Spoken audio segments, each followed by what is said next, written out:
ప్రశ్నకి అవునండి. కొన్ని శాంతి భద్రతలు, బందోబస్తు డ్యూటీల్లో రేంజ్ వీఆర్ పోలీస్ ఇన్స్పెక్టర్ల సేవలను వారి నెలవారీ వేతనాలు, భత్యాలను చెల్లించకుండా వినియోగించబడుతున్నది. అదేవిధంగా సెకండ్ క్వశ్చన్ అధ్యక్ష, ఖాళీలు ఏర్పడిన వెంటనే జిల్లాలో రేంజ్ వీఆర్ పోలీస్ ఇన్స్పెక్టర్లు నియమించడం అవుతుంది, లేదా వాళ్ళ ఆప్షనల్ అనుమైన విధంగా డిప్యుటేషన్ విభాగాలు నియమించబడుతుంది అధ్యక్ష. పోస్టింగ్స్ ఇచ్చిన వెంటనే వెయిటింగ్ వ్యవధిని క్రమబద్ధీకరించి వేతనాలు పొందడం అవుతుంది. కావున వెయిటింగ్ వ్యవధిలో ఇన్స్పెక్టర్లు ఇబ్బందులు ఎదుర్కొంటున్న విషయం వాస్తవమే. ఎందుకంటే వారు పోస్టింగ్స్ పొందిన తర్వాత వారు వేతనాలు అయితే పొందడం అవ్వాలి, కానీ లాస్ట్ 5 years కూడా వాళ్ళకి ఆ వేతనాలు ఇవ్వకుండా చాలా ఇబ్బందులు పెట్టిన పరిస్థితి కూడా వాస్తవం అధ్యక్ష. అదేవిధంగా మనకి థర్డ్ క్వశ్చన్కి అవునండి, 4 wheelers ఒక్కొక్కరికి కూడా ఒక్కొక్క నెలకి 120 లీటర్లు, 2 wheelersకి 25 లీటర్లు పెట్రోల్ అనేది ఇవ్వడం జరుగుతుంది, పెట్రోల్ డీజిల్ అనేది ఇవ్వడం జరుగుతుంది. ఇది సహజంగా సరిపోదు. కావున శాంతి భద్రతలు డ్యూటీలు, విఐపీ డ్యూటీలు వంటి క్షేత్రస్థాయి డ్యూటీలు నిర్వహించేటప్పుడు అధికారులు అనేక ఇబ్బందులు ఎదుర్కొంటున్న విషయం కూడా వాస్తవం అధ్యక్ష. దీనికి కూడా ఇప్పుడు నెలకి 300 లీటర్లు, 2 wheelersకి అయితే 50 లీటర్లు చేయడానికి కూడా ఒక ప్రపోజల్ అయితే ఉంది. దాన్ని కూడా కార్యరూపంలో దారుస్తాం అధ్యక్ష. అదేవిధంగా 4వ క్వశ్చన్కి అధ్యక్ష, అవునండి, పెట్రోలింగ్ మరియు విఐపీ భద్రతా డ్యూటీలను అదనంగా నిర్వహించడానికి క్షేత్రస్థాయి అధికారులు వినియోగించిన పాత వాహనాలతో పోలీస్ శాఖ చాలా ఇబ్బందులు ఎదుర్కొంటుంది. శాఖ కూడా వాహనాలు తీవ్ర కొరత ఇబ్బంది పడుతుంది అధ్యక్ష.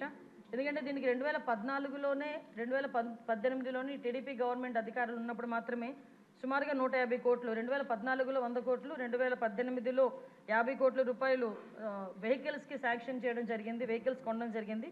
2021లో 17 కోట్లు పోలీస్ శాఖకి నూతనంగా వాహనాల గురించి వాహనాలు అయితే కొన్నారు, కానీ దానికి బిల్స్ కూడా పేమెంట్ చేయకపోవడం వల్ల ఏపీ పోలీస్ని లాస్ట్ గవర్నమెంట్లో మహీంద్రా వాళ్ళు బ్లాక్ లిస్ట్లో పెట్టుకున్నారు అధ్యక్ష.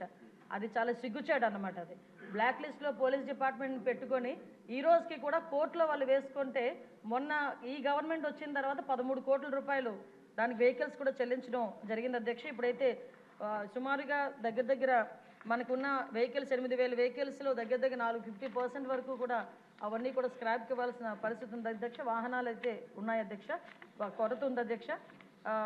2023-24లో 1,567 వాహనాలను ఇదివరకే స్క్రాప్ చేయడం జరిగింది అధ్యక్ష. ఇప్పుడు 2,605 వాహనాలు స్క్రాపింగ్ సిద్ధంగా ఉన్నాయి అధ్యక్ష. నూతన వాహనాలు కొనుగోలు, ప్రస్తుత వాహనాల మరమ్మతుల కోసం బడ్జెట్ కేటాయింపు నిమిత్తం అభ్యర్థనతో సమస్యలను ప్రభుత్వ దృష్టికి తేవడం అయింది అధ్యక్ష. అదేవిధంగా నెక్స్ట్ క్వశ్చన్ అధ్యక్ష, అవునండి, పోలీస్ సిబ్బంది కొరత అయితే ఉంది అధ్యక్ష. 2023 డిసెంబర్ 31 నాటికి 19,999 వేకెన్సీస్ ఉన్నాయి అధ్యక్ష. వేకెన్సీస్ లిస్టు వాటి కేటగిరైజ్ ప్రకారం సభ్యులకు కూడా అందించడం జరిగింది అధ్యక్ష. ప్రమోషన్స్ గురించి అడిగారు అధ్యక్ష. 17/9/2002 తేదీ గల హోమ్ సర్వీసుల శాఖ జిఓఎంఎస్ నెంబర్ 280, 30/12/2011 తేదీ గల హోమ్ సర్వీసుల శాఖ జిఓ నెంబర్ 301 ద్వారా తీవ్రవాద, ఉగ్రవాద సంబంధిత శాఖల్లో విశిష్ట సేవలు అందించిన పోలీస్ సిబ్బందికి తర్వాత ఉన్నత హోదా, యాక్సిలరీ పదోన్నతులు ఇవ్వడానికి ఒక కార్యవిధానాన్ని రూపొందించడం జరిగింది అధ్యక్ష.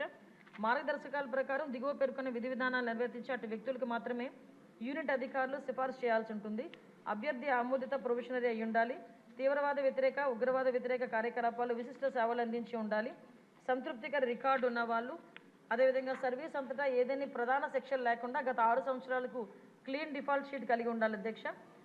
అదేవిధంగా డిఎస్సి సివిల్ డిఎస్గా పదోన్నతి పొందేందుకు సర్వీస్ నియమాల అర్హత విధానాన్ని నెరవేర్చిన అతను లేక ఆమె ఉంటే తప్ప శాఖలో 30 సంవత్సరాల సర్వీస్ పూర్తి చేసుకున్న సబ్ ఇన్స్పెక్టర్, సర్కిల్ ఇన్స్పెక్టర్, డిఎస్పీగా పదోన్నతి పొందరు అధ్యక్ష.